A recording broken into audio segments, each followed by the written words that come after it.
শরীয়তপুরের ডামুড্ডায় সড়কের পাশে 10টি ব্যাগ থেকে 123টি বোমা উদ্ধার করা হয়েছে। বোমাগুলো ধ্বংস করা হয়েছে। সোমবার সন্ধ্যা 6টার দিকে ঢাকা মেট্রোপলিটন পুলিশের কাউন্টার টেরোরিজম ইউনিটের সদস্যরা ঘটনাস্থলে পৌঁছে বোমাগুলো ধ্বংস করে। পুলিশ জানায়, সকালে ডামুড্ডার অকালবারিশ এলাকায় সড়কের পাশে 10টি কালো ব্যাগ দেখতে পায় স্থানীয়রা।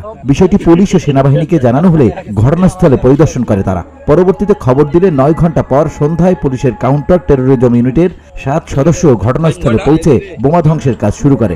বিশেষ ইলেকট্রনিক প্রক্রিয়ায় নিরাপত্তা নিশ্চিত করে বোমাগুলোর বিস্ফোরণ ঘটানো হয়। দেশকে অস্থিতিশীল করতে বিশেষ কোনো মহল বোমাগুলো অন্যত্র বহন করছিল বলে ধারণা করছে পুলিশ। আর এই ঘটনা তদন্তে কাজ শুরু করেছে আইন শৃঙ্খলা রক্ষাকারী বাহিনী। আমরা এই এলাকাটা কর্ডন করে রাখি এবং bomb disposal unit, Dhaka metropolitan পুলিশের কাউন্টার টেরোরিজম ইউনিটের বোম ডিসপোজাল ইউনিটকে আমরা এখানে সংবাদ দিই এখানে আসার জন্য।